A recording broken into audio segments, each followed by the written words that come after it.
Bonjour à tous et à toutes et bienvenue sur ma chaîne Au plaisir des papilles.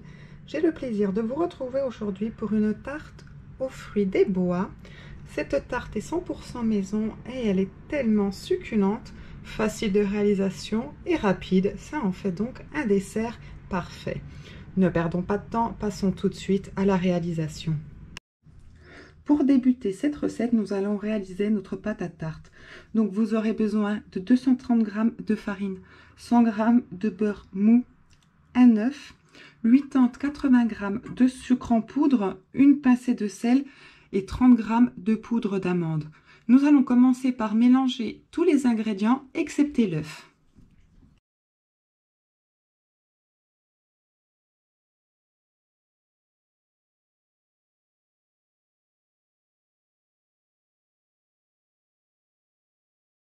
Une fois que tout est bien mélangé, on vient y ajouter l'œuf que nous avons battu au préalable.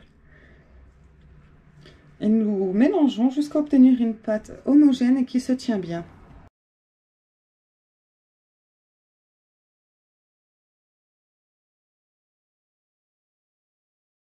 Ensuite, nous allons récupérer notre pâte, la déposer sur le plan de travail et finir légèrement de la travailler sur le plan de travail.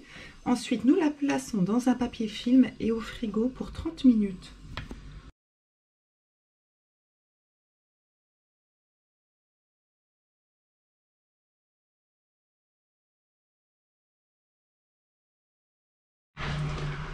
Pendant ce temps, nous allons réaliser notre crème pâtissière. Pour ce fait, vous aurez besoin de 500 g de lait, 2 œufs entiers, 100 g de sucre, 45 g de maïzena. Si toutefois vous n'en avez pas, vous prenez 45 g de farine et 2 sachets de sucre vanillé, soit 15 g.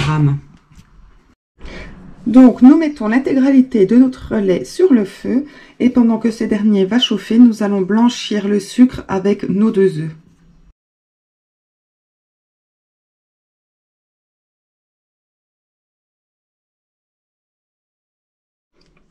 Donc voici, ensuite nous allons venir y ajouter le lait en 2 fois en mélangeant bien entre ces 2 ajouts.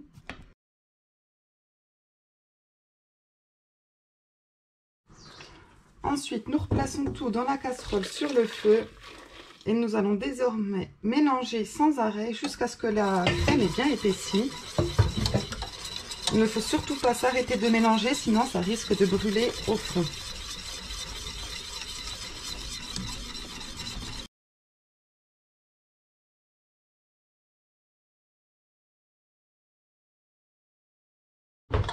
Dès que notre crème a bien épaissi, nous allons venir la placer dans un saladier propre.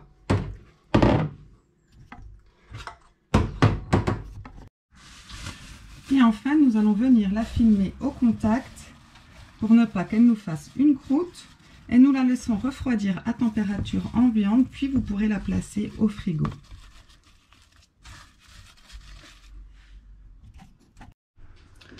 Donc passons désormais aux fruits. Bien évidemment, vous choisissez les fruits de votre choix et la quantité de votre choix. Je vous propose ma façon pour vous aiguiller un petit peu. Donc j'ai pris 125 g de mûres, 200 g de framboises, 225 g de groseilles et 225 g de fraises que j'ai coupées en 4. Bien évidemment, il faut bien laver tous vos fruits. Nous allons pouvoir désormais passer à notre pâte. Donc moi j'ai préparé un moule rectangle pour changer un petit peu des tartes rondes. Il fait 26 cm par 16, mais vous pouvez faire bien évidemment une tarte ronde entre 22 et 26 cm de diamètre. Donc nous allons retirer le papier film de notre tarte et la placer entre 2 feuilles de papier cuisson pour la détendre.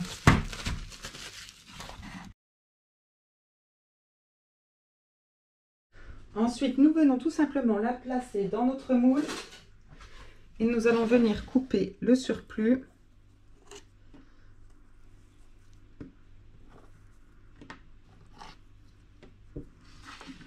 Pour plus de facilité pour pouvoir la mettre dans votre moule, vous pouvez la déplacer directement avec votre papier cuisson.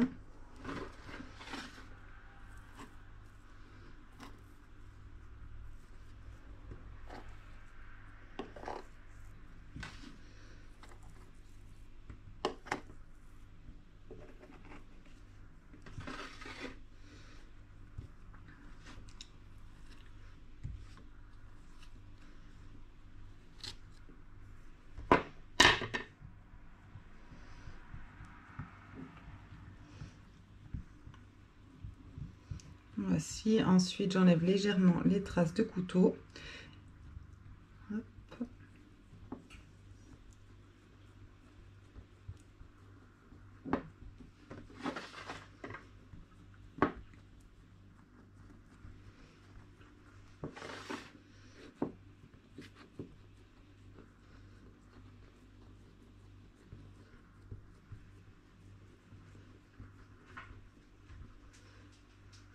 Puis nous allons prendre une fourchette et venir percer tout le fond.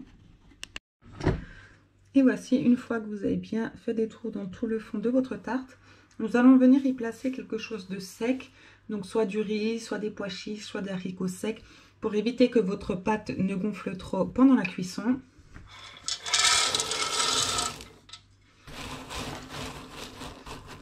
Et nous allons désormais l'enfourner entre 20 et 30 minutes selon les fours à 180 degrés. Donc voici, ensuite on attend qu'elle ait tiédi pour la démouler et nous allons pouvoir venir y ajouter notre crème pâtissière. Donc on va refouetter notre crème pâtissière avant de l'incorporer.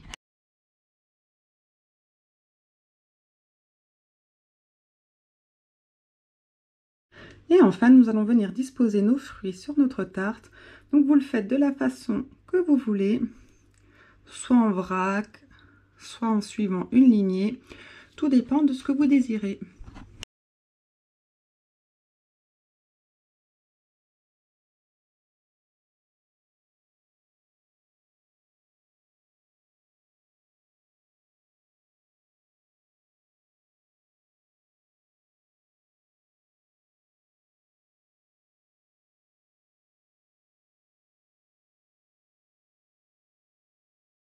Voici, donc pour les finitions, j'ai mis un petit peu de confiture de framboise au micro-ondes pour qu'elle redevienne un peu plus liquide. Et je viens en badigeonner un petit peu sur mes fruits.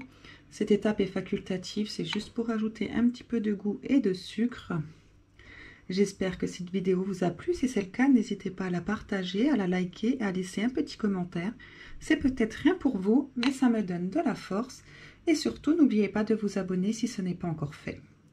Je vous souhaite une excellente dégustation et je vous dis à tout bientôt. Et voici le magnifique résultat une fois découpé.